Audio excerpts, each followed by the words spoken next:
शुरुआत करते हैं। मुख्यमंत्री योगी आदित्यनाथ गोरखपुर दौरे पर रहेंगे आज दौरे के तीसरे दिन सुबह पूजा अर्चना करेंगे सीएम योगी और पूजा अर्चना के बाद गौ सेवा कार्यक्रम में भी वो हिस्सा लेंगे। जनता दर्शन कार्यक्रम में लोगों की फरियादें सुनेंगे। गोरक्षनाथ मंदिर में वो जनता दर्शन लगाएंगे। हर बार की तरह इस बार भी जो शेड्यूल है वो सेम है। जनता दर्शन कार्यक्रम रहेगा जिसमें लोगों की फरियादें सुनेंगे। अधिकारियों के बीच गोरक्षनाथ मंदिर पहुंचेंगे जहां पर जनता दर्शन लगाएंगे और इस बार भी गौ सेवा करेंगे। गायों को चारा खिलाएंगे, गुड़ खिलाएंगे और उनको दुलार करेंगे।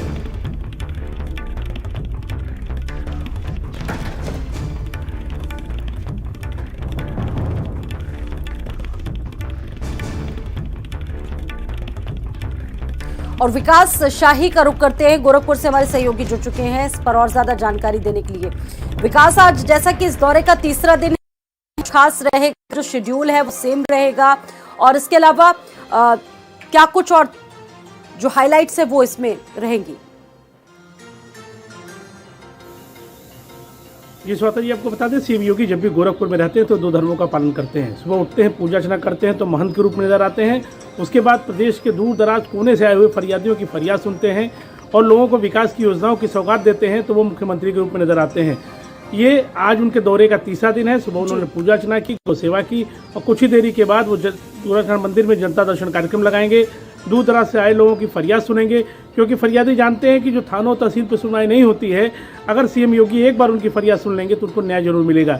इसी उम्मीद के साथ दूर दराज से प्रदेश के कोने कोने से लोग सीएम योगी के जनता दर्शन कार्यक्रम में पहुंचते हैं। और सीएम की एक खासियत है कि चाहे 200 हो या 600 हो या 800 व्यक्ति हों, जब तक अंतिम व्यक्ति की फरियाद स्वयं नहीं सुन लेते हैं वो जनता दर्शन कार्यक्रम नहीं खत्म करते हैं। वो एक आदमी का प्रार्थना पत्र लेते हैं और संबंधित अधिकारियों को तुरंत कार्रवाई के निर्देश देते हैं। 2 दिवसीय दौरे में जहां उन्होंने परसों आयुष विश्वविद्यालय को पीटी की सौगात दी, तो कल गोरखपुर के विभिन्न जो कि शंकर जी के मंदिर हैं, शिवालय हैं, वहाँ पे जाकर उन्होंने पूजा अर्चना की, कहीं दुधाभिषेक किया, कहीं जलाभिषेक किया। और आज दौरे के तीसरे दिन अभी कुछ देरी के बाद जनता दर्शन कार्यक्रम लगाएंगे और दूर दराज से आए फरियादियों की फरियाद सुन के उनके निस्तारण के आदेश देंगे। जी बिल्कुल, यानी कि आज काफी वक्त बिताएंगे अपने गृह जनपद। और देखिए विकास, जब भी वो अपने गृह जनपद होते हैं तो चीजें बहुत खास होती हैं। फरियादियों की दिक्कतें सुनते, समस्याओं को सुनते, दूर करने की कोशिश करते हैं।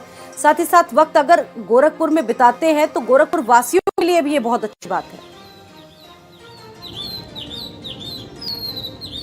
बिल्कुल सही कहा आपने कि अगर से लोगों की आस्था के प्रतीक गोरक्षपीठेश्वर और सूबे के मुखिया सीएम योगी आदित्यनाथ अपने बीच में रहते हैं तो कोई भी सुख दुख का कार्यक्रम होता है या कोई बात होती है तो लोग आसानी से वहां पहुंच के कह सकते हैं, क्योंकि आम जनता के लिए 24/7 सीएम योगी और महंत गोरक्षपीठेश्वर का दरबार खुला रहता है। कोई भी आके अपनी फरियादी समस्या को वहाँ बता सकता है।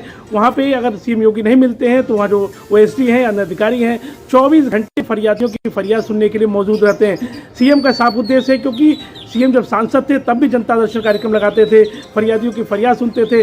सीएम का एक ही उद्देश्य है कि कोई भी प्रदेश का जो आम व्यक्ति है उसे कोई समस्या नहीं हो, अगर हो तो उसको त्वरित निराकरण हो जाए। इसी के लिए सीएम हर बार जब भी गोरखपुर आते हैं तो जनता दर्शन कार्यक्रम जरूर लगाते हैं। जी बहुत शुक्रिया विकास, जानकारी देने के लिए आपका।